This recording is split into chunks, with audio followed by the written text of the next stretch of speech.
Tonight we're going to talk about an issue in one neighborhood that could serve as a model for other neighborhoods. The Pleasure Point neighborhood has been a neighborhood of innovation in lots of different ways, but when it comes to land use and transportation, it's been a leader in the county for a long time. When citizens or residents of Pleasure Point got together to create the Pleasure Point plan, they came up with something that we hadn't seen before at Santa Cruz County. It was a community that asked for no sidewalks and no curbs and gutters. In that plan, we also created new systems for people to encourage porches instead of garages in the front, and allow people to put garages in the back, and different kinds of driveways. Those models of innovation have been something that we've been able to replicate throughout the rest of the county. In the last couple of months, it's become a lot clearer that the impact of tourists in the neighborhood has been real, especially as people have locked down and stayed at home. And the concern about health, being able to get out and do the things that people usually do by walking on East Cliff, being down at the beach, have been a struggle as lots of people have shown up. And so I heard from a number of people in the neighborhood about what to do. And we started trying to think creatively about what other communities had used to come up with a solution to make streets safer for pedestrians and bikes. Because that's another key feature of Pleasure Point, is people like to walk and bike around. It's not really a car community, although a lot of people come there in cars. So tonight we have a number of speakers here that I'll introduce in a moment. The one thing I do want to say is there's been a lot of talk this year about the Live Oak parking program. That's a 40-year program that is a patchwork of streets, and we've had enforcement. But I've had a lot of questions about it this year, as everything from increasing enforcement to expanding the size of the program. That is something that I've been working with our public works staff and the Coastal Commission for the last 18 months or 2 years. We finally got the Coastal Commission in a place where they're willing to talk about expansion of that. We had some ideas and then COVID hit. And we expect in the coming weeks, we're gonna have another meeting about changes that we'd like to bring to the parking program to make that work more effectively. But we're not going to talk about that here tonight. Tonight we have some transportation experts and neighbors to talk with. Joining us on tonight's call is Amelia Conlin, who's a planner at Ecology Action, Gina Cole, who's Executive Director of Bike Santa Cruz County, Eric Guerreri, who is an Event and Membership Director at Bike Santa Cruz County, Matt Machado, who I think you can see is our County Public Works Director. He's here to answer technical questions. And Sean Dollar is a neighbor in Pleasure Point that you probably all know, and has been someone that we've been talking to the concerns that have been out there about safety. We are also going to try a couple new things here tonight, which is we're going to, as I mentioned earlier, we're going to allow you to raise your hand, and then we can call on you and you can actually ask your question yourself. We'll turn on your camera. If you don't feel comfortable doing that and you want to do it as just write a question, there's a Q&A function at the bottom, and you can just write your question there. I've never done turning on people's camera and asking questions. So if we have a lot of problems with it tonight, we're just going to go to the Q&A just because we want to make sure people get heard. But if we successfully pull that off, we might also use another new feature, which is a polling feature to actually get your responses that you can see in real time. We'll be doing some other surveying afterwards, which I'll talk about in a little bit. But I want to introduce Gina Cole and Eric Guerreri from Bike Santa Cruz County to present this idea of slow streets in Pleasure Point. Welcome, Gina and Eric. Thank you, John. We're happy to be here. Appreciate the opportunity to talk to you and our Pleasure Point residents about this interesting program that we think would be really beneficial. So yeah, as John mentioned, we are with Bike Santa Cruz County. We are a cycling advocacy organization for the County of Santa Cruz, and we have been working together with John to see about the viability of a slow streets program for Pleasure Point specifically. So we're going to start it off. We have a little slideshow that's going to give you an overview of what are slow streets programs. I'm sure most of you are probably familiar with them, but we'll kind of give an overview of that, and then specifically how they can benefit Pleasure Point, as well as some of the logistical processes that will be involved in delivering one. And then we have our partner, Amelia Conlin at Ecology Action, a planner over at Ecology Action, who will end the kind of slideshow with addressing some of the comments and concerns that we've gathered through our public input processes, and detail some of our potential street selections, and then we'll open it up for a Q&A. So without further ado, I'm going to go ahead and share my screen here. We'll get this slideshow going. Okay, %. So yeah, this is basically an overview of the proposed slow streets plan for the Pleasure Point and Opal Cliffs neighborhoods. So first off, what are slow streets? Basically, slow streets are programs that are designed, at least in the era of COVID, to be supporting safe physical activity by creating more space for physical distancing in residential areas. It's been kind of an international movement that's taken off in hundreds of cities across the globe, with great success and great feedback from the residents of those communities. And so we really think it could be beneficial for addressing public health concerns here in Santa Cruz and in Pleasure Point, Opal Cliffs specifically. So they consist of basically installing soft closure barriers to designate these streets as being a slow street, so that folks can more comfortably and safely use these low traffic streets for physically distant walking, wheelchair rolling, jogging, biking, really any kind of recreation or transportation through your local neighborhoods. So a few reasons, like why would we want to adopt them here? One of the main factors is public spaces are being crowded. So your parks, beaches, gyms, other public spaces where folks would go to exercise and recreate are either closed or overcrowded, and that presents a public health concern. And so another issue is that more people during the shelter in place than ever are riding, putting their families on bikes. They're either dusting their bikes off for the first time, teaching the kids how to ride in the street, or just generally being out and about more.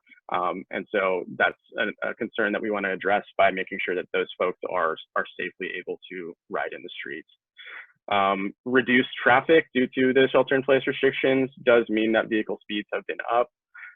And slow streets in Pleasure Point and Opal Cliffs specifically would address providing an alternative to East Cliff Drive for residents to be able to walk, bike, and recreate and avoid those crowded conditions on East Cliff. So what do slow streets look like? Well, that varies depending on the jurisdiction or the community, the city that is putting it on. As I mentioned, hundreds of cities across the world have been doing it, and they use different methods. So the physical layout and appearance can vary. The main defining characteristic, as I mentioned at the top, is basically installing simple traffic management tools. So temporary signage and A-frames, barricades and cones at these designated selected streets to basically close them through traffic and slow down overall speeds on these streets and increase the safety for folks walking, biking, and moving on foot. In Pleasure Point specifically, slow streets could be designated by the installation of a simple A-frame barricade with slow street signage flanked by reflective cones for increased visibility. Here's an example of what Los Angeles has done. As you can see, it's basically a reflective A-frame type sandwich board with some signage advising drivers to slow down and indicating that people are biking and walking in the streets. Most folks will add some additional traffic cones and reflective materials to increase visibility as well. There's another picture of the Los Angeles program. As you can see, people are walking in the streets without fear of increased car traffic. Here's an example of, pardon the typo, but Portland, Oregon. They've installed signage saying local access only. So some groups are saying, the signage varies, the actual materials may vary, but more or less it's installing traffic management materials that indicate that, the street is being restricted to just pedestrians, walkers, bikers, and that if you're not a resident or not needing to get to drive in to access a residence along that route, that you should try to find another route. Oakland's slow streets, their program or their materials are a little more robust, what we refer to as more of a hard closure. So as you can see, they have materials that cover the entirety of the oncoming lane. So that makes it a little more difficult for cars to get in, also a little more safer for the folks that are in there. But we've talked with our friends at Public Works, and discussions seem to indicate that the kind of Los Angeles style that you see here would be most viable for the narrow streets of Pleasure Point area neighborhoods. So a few things, like what we've kind of covered, what slow streets do, what their purpose is. We want to just highlight some things that they don't do that aren't the purpose of slow streets. So we don't want to, encourage any social gatherings or events on these streets. It's not a place to have a block party and socialize in that way. We will have, work with our partners at the Health Services Agency to attach signage that will remind residents of the physical distancing guidelines and the reasons for open street or for slow streets, as well as contact info for the program. Slow streets also do not prohibit access for residents, emergency vehicles, trash collection, or other government services, deliveries, that kind of thing. They do not restrict parking, access to driveways. Basically, if you live along that route, you're still going to be able to drive in there. It's more or less a reduced speed advisory, and an advisory that folks are going to be using these routes for biking and walking. So it will not affect residential access or parking or anything like that. Slow streets do not seek to ticket or financially penalize those who use these corridors as through streets. So the slow streets programs are designed to be self-enforcing and, again, more of an advisory than a strict regulation. And slow streets will not affect long-term traffic patterns or property values. These programs are temporary and can be removed very easily. So a few questions about, or a few details about what the kind of major steps in the process of installing a slow streets initiative. Basically, upon approval by your residents like you and our county leaders like John, the program could begin rolling out pretty much immediately. Then we'll want to resolve the question of whether it's being implemented continuously, 24/7, or during specifically targeted time periods such as weekends through the summer or holidays, or times that we have identified as being most heavily trafficked. So after approval, and we've developed the timeline and what our physical barriers are going to look like, there'll be an encroachment application that will be submitted to begin the installation of the materials along those selected streets. Careful, regular monitoring will be provided to ensure that the barricades remain in place, that there is adherence to the advisory, and that there aren't any major issues. A feedback and evaluation process will be made available to all of you. And pending the success of the program, we have the potential for opening up a public nomination process so that other streets can be selected and created in case we want to expand slow streets to other areas in the neighborhood. So all selection, evaluation, and expansion processes will be transparent and made publicly available. So we just want to stress that it's going to be as much of a democratic process and much as a transparent process as we can make it. And so with that, I'm going to hand it off to our partner, Amelia Conlin. She's a planner at Ecology Action and has been working with us to develop this proposal. Amelia, can you hop on here? Thank you, Eric. Good evening, everyone. I've been helping out with neighborhood outreach for the idea of slow streets in Pleasure Point. And I want to thank everyone who's taken the time to speak with me over the past few weeks and tell me your thoughts about the program. So just wanted to share a summary of some of the things we've heard in response to slow streets. One thing we've heard from residents is that it can be difficult to walk and bike now in the street. As John mentioned, many of the streets in Pleasure Point don't have sidewalks, don't have bike lanes, and so residents are used to sharing the lane with motor vehicles, but it can be challenging, especially for folks who have young kids. And that even if most drivers are driving slowly and respectfully, that small percentage of drivers who are speeding, who aren't paying attention and checking for cyclists and pedestrians, can really make the roadways feel unsafe. So that does pose a challenge. One of the ideas, you can go to the next bullet, Eric. One of the ideas that we started off talking about was the idea of implementing a slow streets program on East Cliff Drive. We heard some support for that idea because of the crowding on the Esplanade now, but we also heard that that could create more traffic issues than it solves, both by changing traffic patterns, moving traffic onto neighborhood streets, and then the potential to attract visitors and to exacerbate the crowding issues that you're seeing out there now. Also, in terms of locations, we heard that if Opal Cliffs Drive was going to be considered as a slow street, that Court Drive should be closed as well, because it runs parallel to Opal Cliffs and it presents the potential for traffic to be diverted onto Court, which is not what we're trying to do here. And then finally, we heard that any program, it's going to be important to maintain on-street parking and not to impact parking in any way. Parking is tight in Pleasure Point, and especially with surf parking, there's a lot of demand for those spaces. And so all of that input was incorporated into the proposal that you see before you tonight.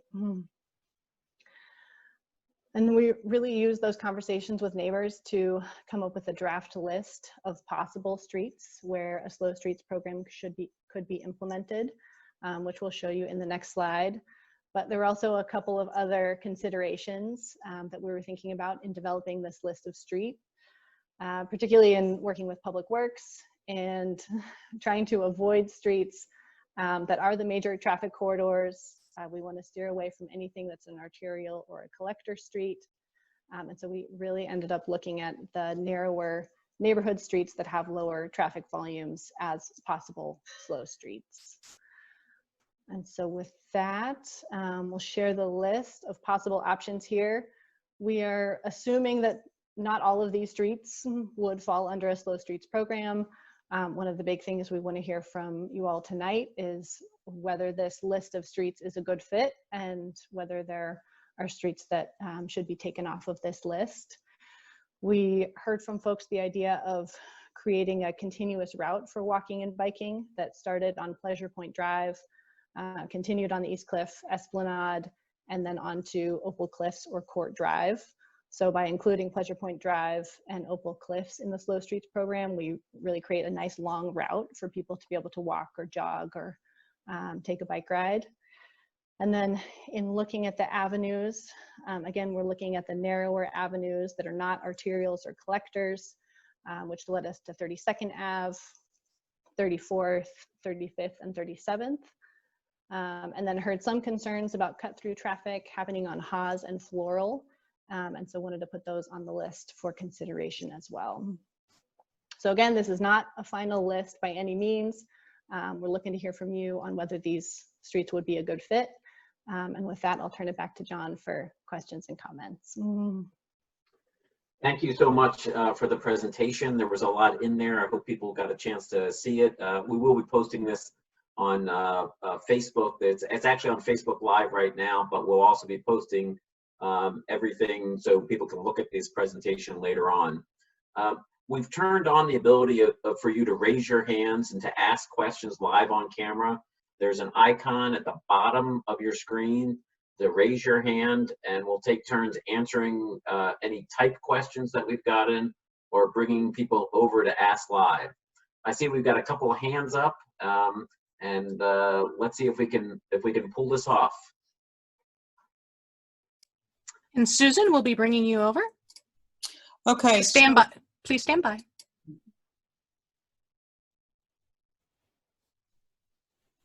Yes. All right, Susan, I think we can see and hear from you. You could turn your camera, or we could just look at the nice picture you have. What's your question? Thank you for the compliment about my picture, but I'll show you me live as well. Right. I live on 18th and East Cliff, and that stop sign is a horror. And this time of year, every single motorcycle, 50% of all the teenage cars, half of the pickup trucks use that stop sign as a starting point for swooping down to 21st, 22nd, and back up to 26th. So the noise is terrible and it's very dangerous. There's no sidewalk on either side there that's effective. There are families with children and bikes. So I would ask you to start right at 17th Avenue and go all the way through with your slow streets. So you're asking for slow streets on East Cliff between Yes. 18th? Yeah.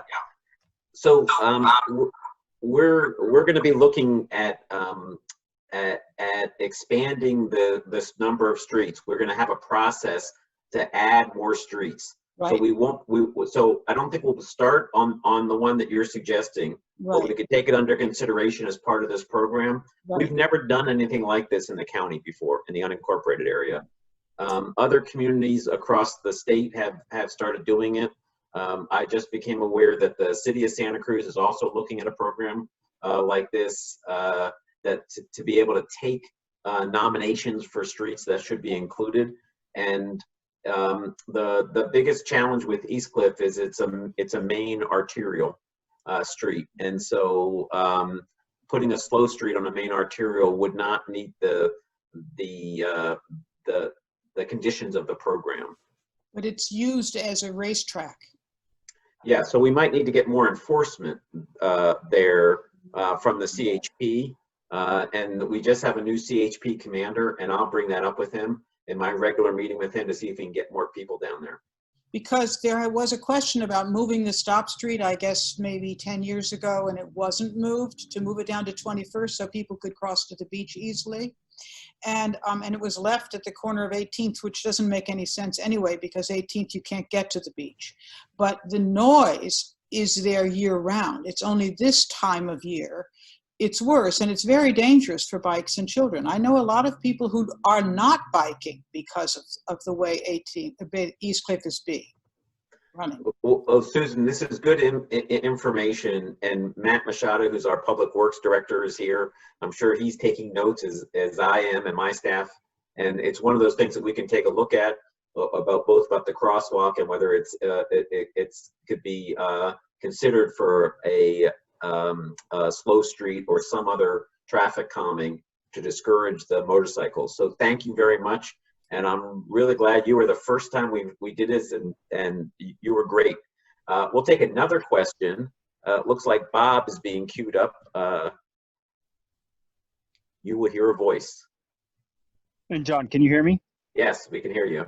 Good evening, Hey, Bob. John, I want to thank you and the team for looking for ways to help us deal with the situation. I really do appreciate that. Thank you. I like the plan that Eric and Amelia have laid out. It looks really good. It looks like it's a start, and obviously there'll be concerns that people have about, what else can we do?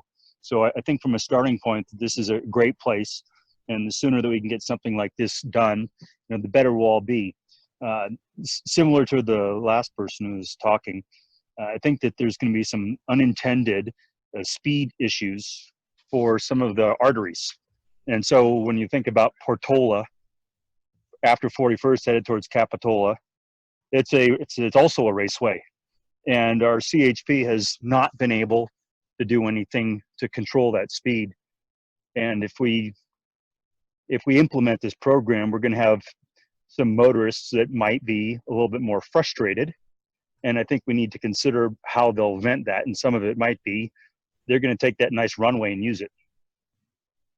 So I think it's just something we need to consider. The second point that I'd like to thank Amelia for reviewing, and Eric touched on it too, and it had to do with Court and Opal Cliffs. If one of those becomes a slow street, I really do think you need to have them both a slow street, or we'll end up with a mess through that neighborhood, and Adrian Way will become a disaster zone. And there's a lot of people that use, everybody on the north side of Portola uses Adrian as the way to get across the street. And so if we don't mitigate that Court and Opal Cliffs, we would end up with a challenge there from a safety standpoint. So I'm glad that that's on the table from the get-go, and I just wanted to thank you for bringing that up. And that's all that I wanted to bring up today. Thanks a lot, John. Thank you, Bob. And we've been aware of the problems of speed on Portola, especially around Adrian Way. just a couple months ago, we added a lighted crosswalk so we could, so it was easier for people to be seen crossing that street. It doesn't cure it all, but it does help us. It does help people when they're crossing. Before we take another question, I was a terrible host in that I forgot to ask Sean Dollar to weigh in. Sean and I talked early on in COVID about some of the problems that we were seeing down at the point. And it was through the conversations with him that I started looking for ways in which we might be able to be helpful. And Sean was very helpful in taking time to sit down with me, my staff, Amelia Conlin, to sort of talk about what might be possible.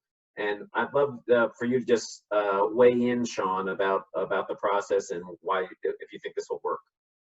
Okay, well, thank you, John, and thanks everyone for being here and listening. And, you know, one, I think that this has really come along to be quite a great concept and a really great opportunity for Pleasure Point to kind of have some room to breathe and allow families like my own to be able to walk through the neighborhoods and feel comfortable. You know, I guess as a growing up in Pleasure Point, I've watched it change, and it's gotten much more crowded, especially due to COVID and the popularity of Pleasure Point and surfing, which, you know, it just really wasn't made for the amount of people and traffic that those avenues are experiencing right now. So this is a really innovative concept, and it is going to be temporary, and it's going to be tested. And I hope that we get a chance to try this out. And I really kind of don't want to spend a bunch of time talking, because I really do like hearing everyone's feedback and curious to see what people think, because, you know, this is only going to work if we agree with it, and also if people give ideas like Bob just did, which was awesome. So everybody, thank you. Thank you, Sean. Thanks for just being a good sounding board in this process. Shelley Flock has her hand up, but she also has she wrote a question about the proposed slow streets are already slow streets with minimal traffic, and there's no need to make them slower. But the program doesn't address the overcrowding on East Cliff, and I get that. There isn't a lot of ways to mitigate the number of people who want to come down there. We want it to be safe when people come down there. And it's an internationally recognized spot, and so people continue to come to Pleasure Point, and that will always be the case. We are looking at changes in the parking program that we'll be talking about later to try to figure out a way to manage it better. But it's tough when you have a beautiful place that people come to that want to surf, and you also want to make it safe for the people who live there. Why don't we go for another question? There's a hand raised. I'll ask the facilitator to turn it on. Les, you're up next. Please stand by.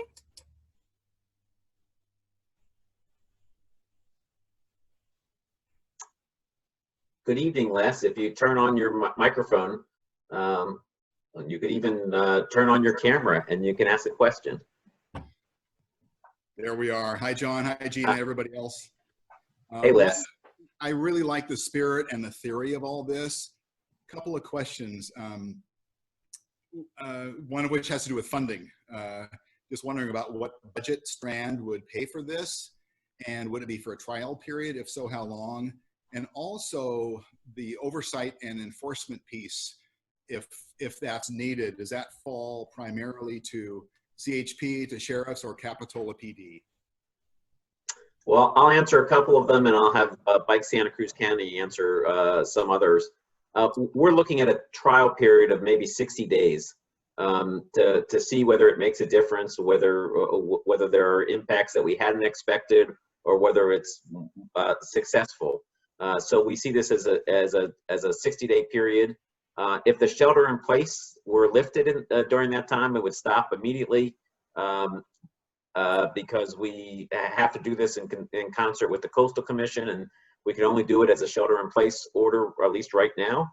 And the enforcement would fall in part to the CHP, who's responsible for traffic violations.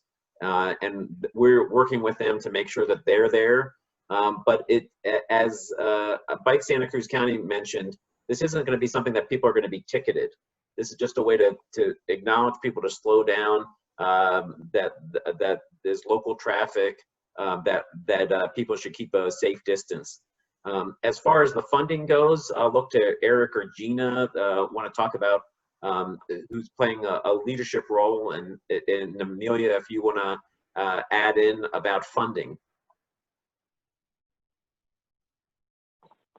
Good evening, Gina. Hi. Gina Cole here with Bike Santa Cruz County. The funding for this is pretty low cost. Right now we are looking at the funding, the signs, creating the signage, having those printed. We're hoping to be able to partner with Public Works to provide some, if not all, of the barriers that are going to be needed to set up the signage. There's a possibility of some funding through being able to shift some Measure D funding that Bike Santa Cruz County already receives for events that we're not able to, our open streets events, for example, that we're not able to complete this year due to COVID. As far as oversight and enforcement, sorry, I was looking at my notes.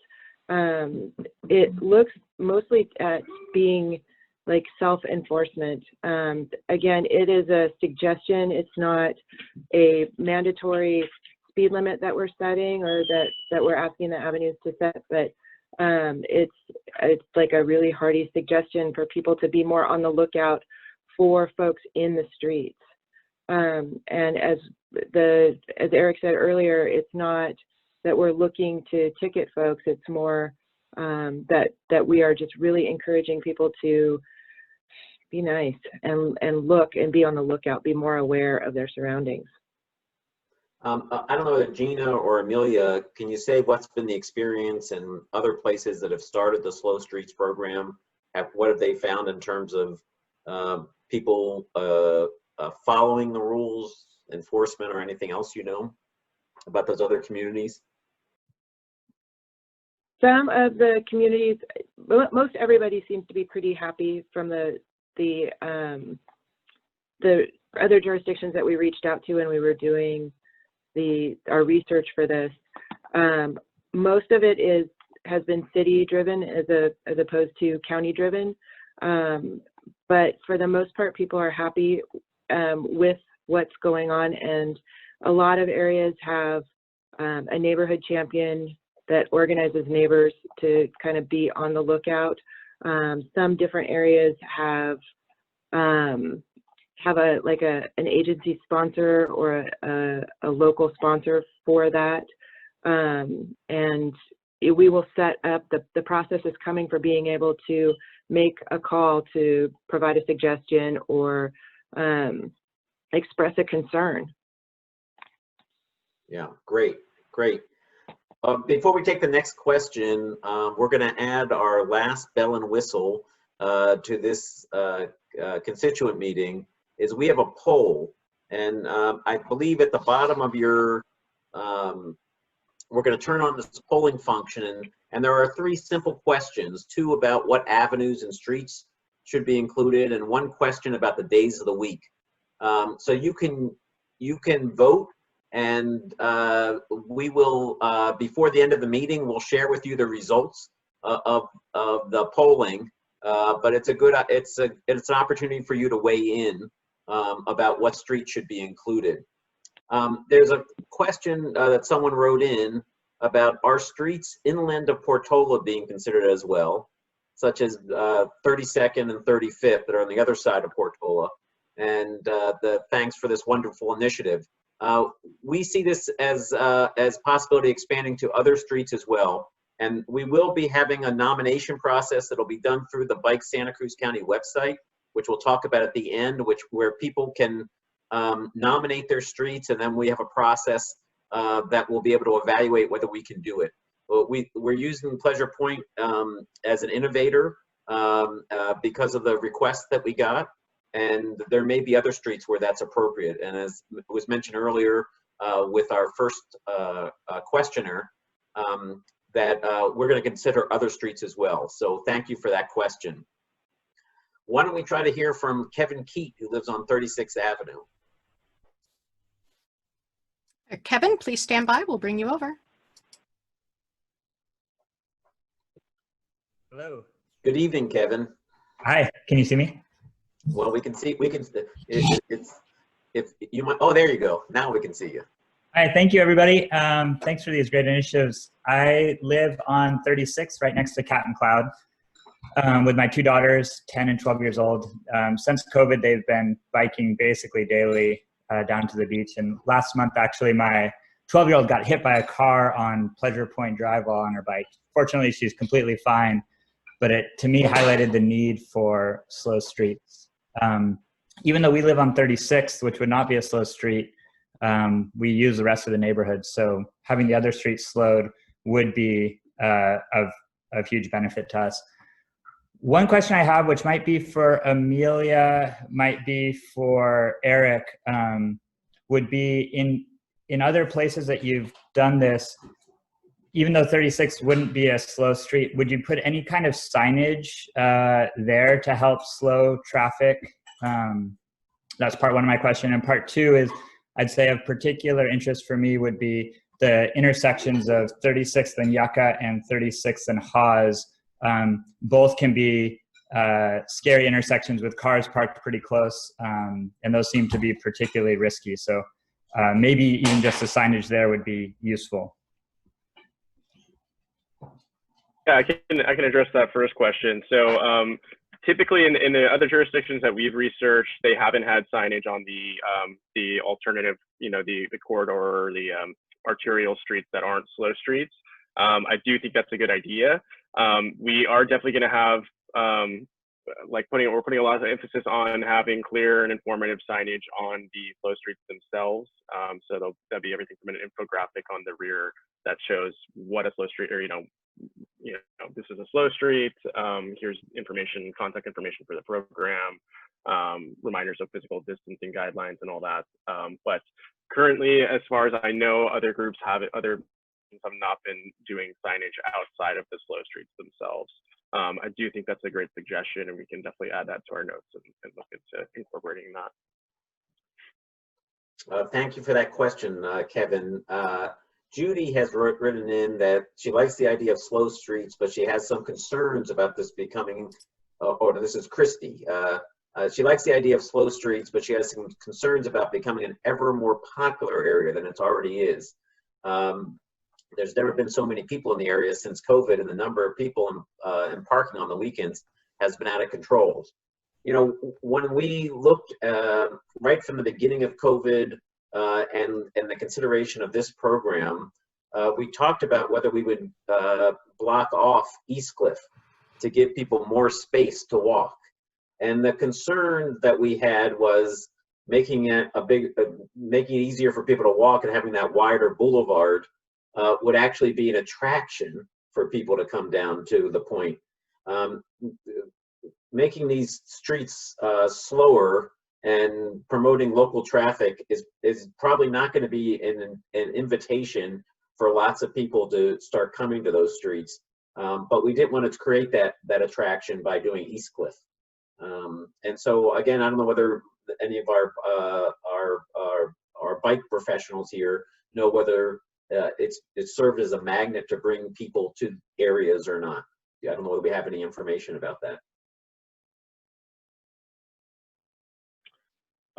Yeah, it's definitely been I think Santa Cruz is in a unique position because a lot of these programs in other cities aren't in, very tourist heavy areas.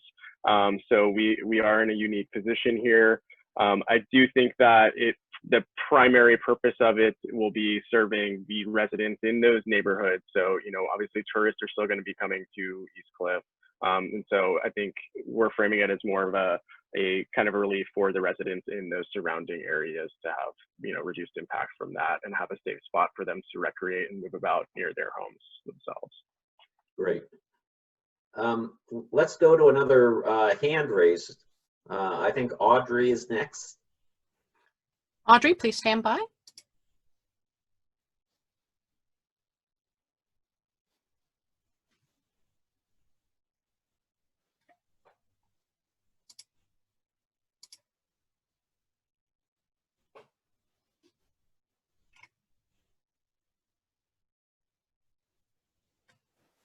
We might have lost Audrey. I'm a little worried.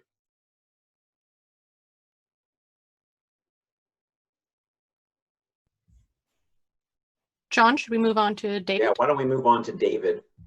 David, please stand by.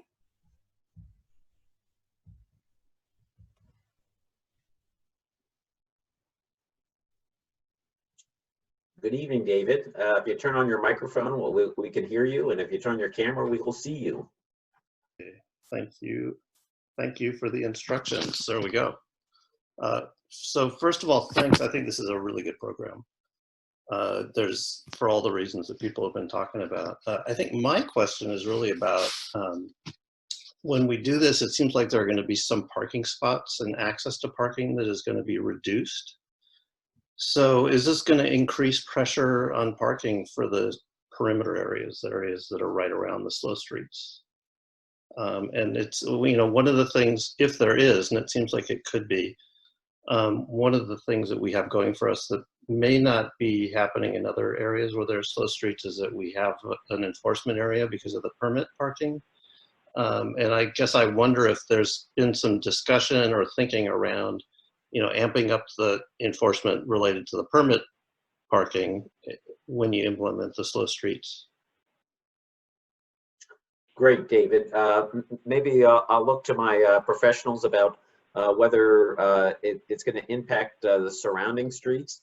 And then maybe Matt want to weigh in about enforcement.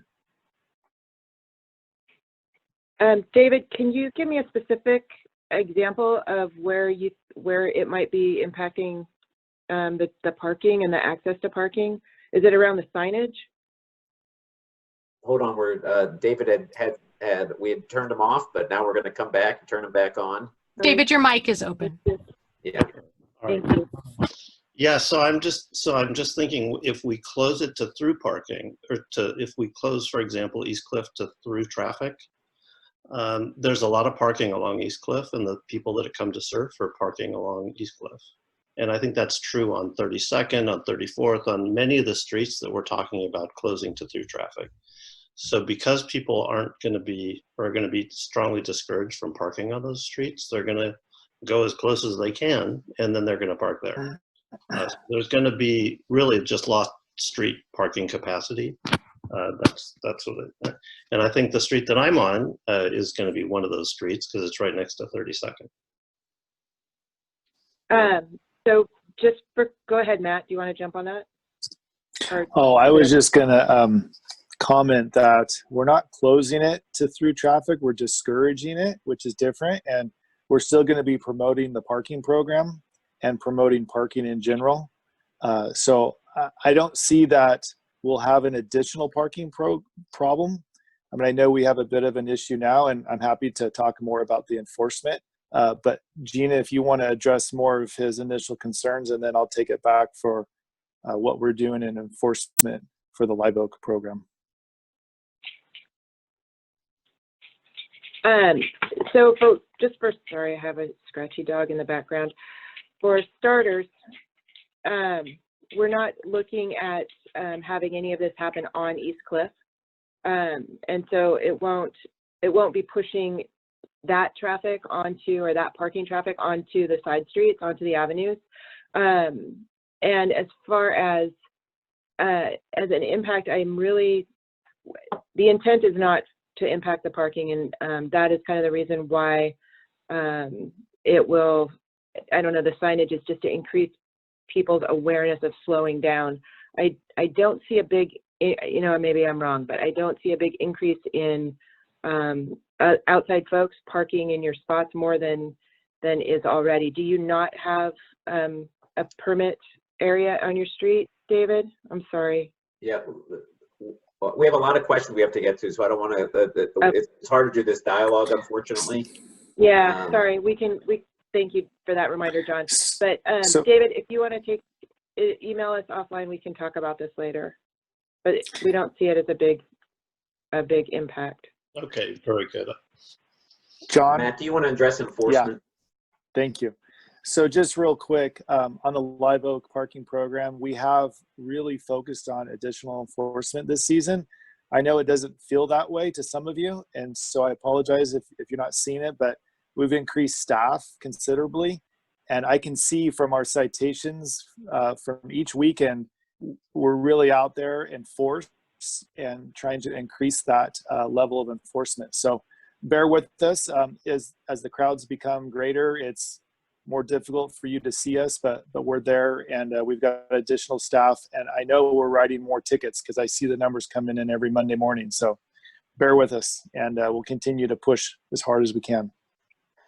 Thank you, David, for the questions. And I also just want to recognize David Harnish has been volunteering in our Emergency Operations Center for the last couple of months, helping out with our COVID response. He called me up to say how could he help, and we put him to work at the EOC, and he's been a great member of that. And I just want to publicly acknowledge your contribution to help out the community during a time of need, David. Thank you very much. Let's try to get to Shelley. Had a question. And Shelley, you'll be up next. Please stand by. Just remember to turn your mic and your camera on. This is twofold.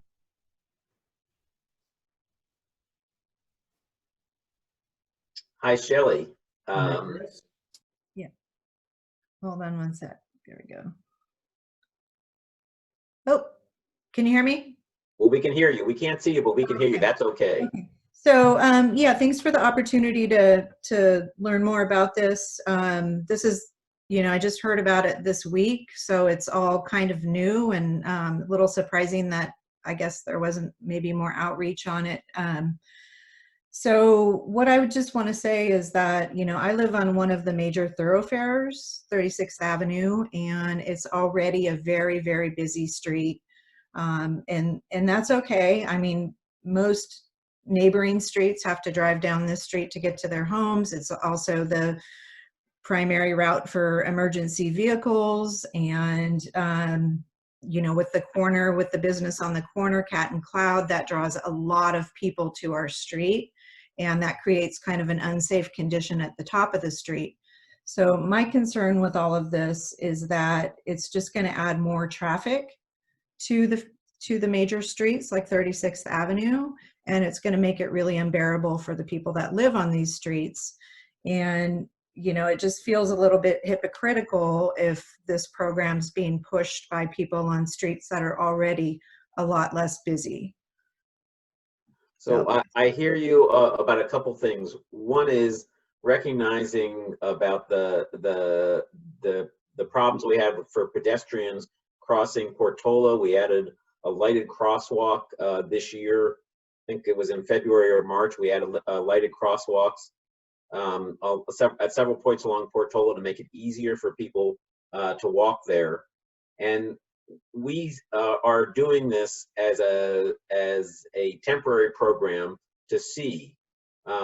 There's always fears that go into programs, and then we want to see what actually happens. And so we will be getting some increased enforcement from the CHP. And if you live on the upper part of 36th Avenue, there may not be a big change in what you see. I don't know how it's going to affect all the other pieces. That's why we see this as temporary. And I look forward to see whether people want to do this 7 days a week or only on the weekends to make sure that this is going to work. We obviously don't want to create any unsafe situation. This is an idea to make it safer. It's just before 7 o'clock. I want to try to get to a couple other questions. Let's try to get to Julie. All right, Julie, we're moving you over. Please stand by. Thank you. Am I on? Hi, Julie. Hi there. My question relates to Shelley's. Just quickly, if you could say a few words about your outreach plan. I have noticed that when people get information ahead of time, they tend to be, feel more engaged and cooperative. I'm sure all of you are well aware of that. And one of my thoughts would be to have the local ambassadors also serve to informally monitor the next door conversations, because that's often where a lot of misinformation gets distributed. So I welcome thoughts there. Yeah, you know, when we've done meetings about Pleasure Point, you might remember a couple years back, we did one about the commercial corridor. Um, we didn't send out everything to all residents. We posted things in my newsletter. We put things in the newspaper. Local group, I think Group Save Pleasure Point got things out to their newsletter list. I know that we did all those things this time, and we also posted it on Nextdoor. And we see this as in a normal way, we would have a meeting where we'd all get together and we talk about this. Because of COVID, we're doing this online. And so the purpose tonight is to get input from people. And we're trying to find different ways, both through the polls, written questions, and tonight allowing people to ask questions to make sure that we've thought about things completely. When at the end of this, we will do the final work with Public Works and Ecology Action and Bike Santa Cruz County to submit a permit application based on what we've heard. And then announcement will be made at least 3 days before the program will start. And then we'll also have a program through Bike Santa Cruz County where people can nominate other streets. So this is, we're in the process. It is very hard to monitor the Nextdoor lists because it takes a lot of work. There are 19 different Nextdoor groups within just the first district. So there's just a lot of things that we'd have to do, and we're trying to do public meetings to be able to answer questions. It's just about 7 o'clock. I see that the polling results have shown up here, and you can this will provide us some good information about whether streets should be included or not. It does seem as though the most popular choice is to try to make this a 7-day-a-week program, and so we'll have to take a look about what that means. But I really appreciate people taking the time to do the list. We will also be having another survey that can go out and be spread through Nextdoor and other neighborhood networks. And then I'll be putting it out in my next newsletter so people can also respond to that. If people don't get my newsletter, they can just text the word Leopold to 22828. Text Leopold to 22828 and you'll get on the newsletter list. I also have a Facebook page, Supervisor John Leopold, where we'll be putting information there, and we'll also be, the full presentation will also be posted there. We have a couple questions. I want to get a sense from our speakers. Should we try to get to these last three? Are you into it? We're going to try to do it. So let's try to get Mark and bring him across. But these are the last three questions that we do. All right, Mark, you're going to come over. Please stand by.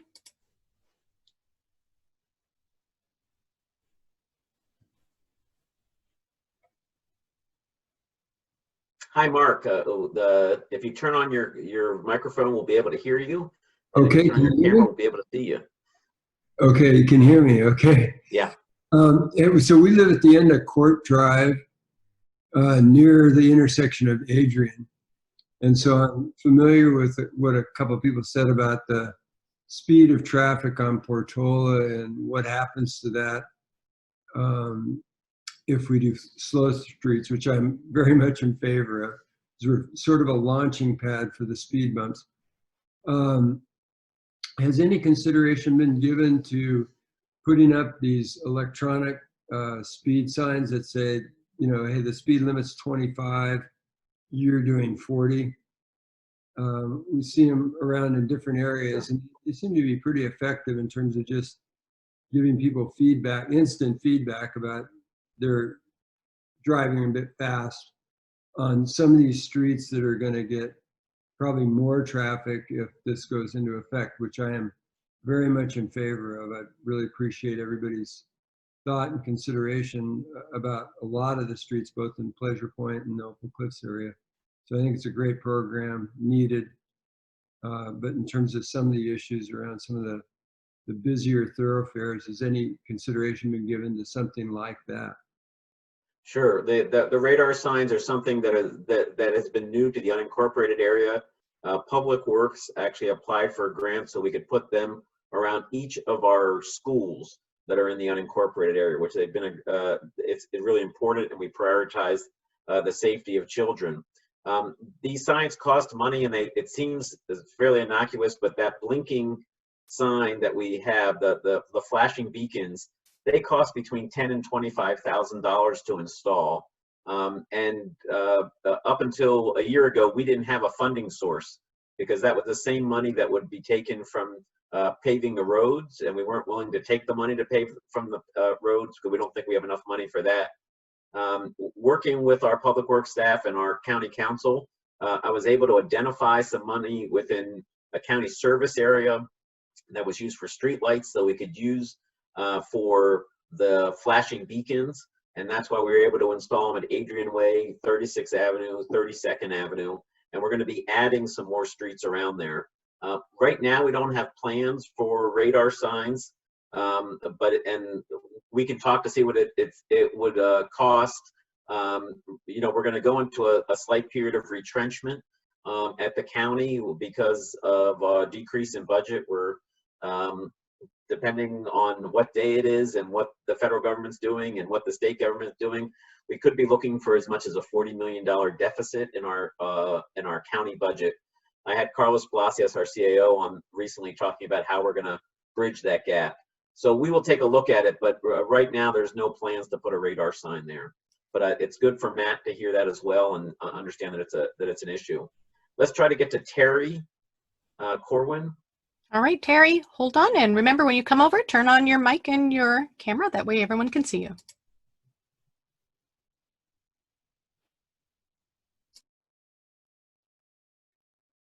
Hi, Terry.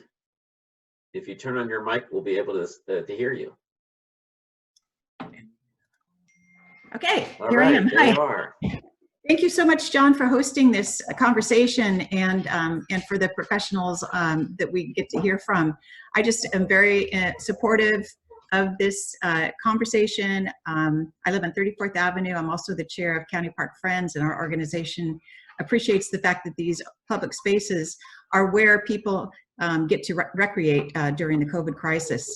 In particular, I am concerned about East Cliff, and I understand it can't be closed, but I wonder if there might be a possibility of creating some signage that would encourage slowing traffic on that street. The child that was hit was my granddaughter, and I've just witnessed personally just a lot of chaos between dog walkers and little tykes on trikes. I mean, honestly, they're just hell on wheels. So anyway, that's just a request. Thank you so much. Thank you, Terry. Thanks for your work at the County Park Friends and all the things you've done for Santa Cruz. And we can look to see whether there's some signage that we can put there. We have to find that right balance between slowing traffic and telling people about things and not overpopulating the view with all these signs.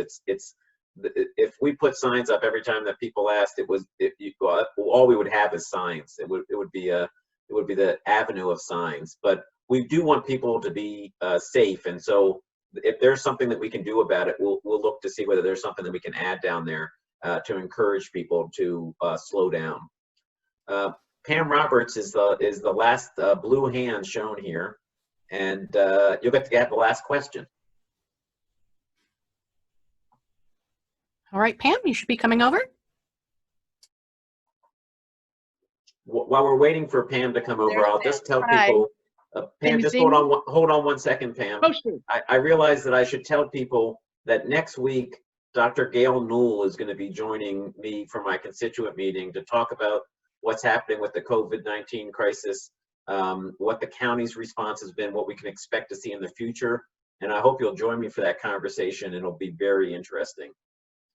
Hi, Pam. Good to see you. Hi. I just wanted to thank you all for working on this project.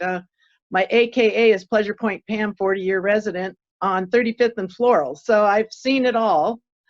And I've even had a car turn upside down in my intersection.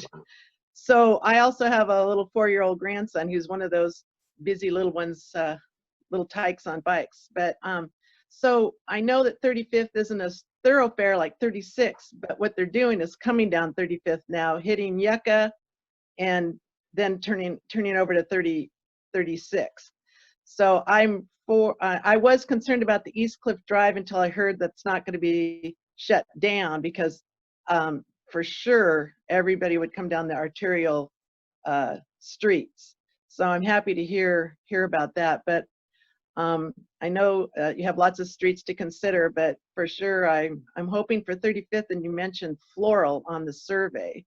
And you talked about permits. I know that between 35th and 36th, that little strip of Floral, those neighbors got together and put together permits just for that little strip. So that means we're going to have from 34th to 35th on Floral a little bit of traffic there. But those two streets, but particularly 35th, I'm trying to bring to your attention. I really appreciate that, and it was on the polling that we did, both Floral and 35th. So yes.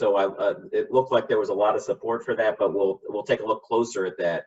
I want to share with people that we're gonna get this simple poll out to other people in the community, to get input from people who weren't at tonight's meeting.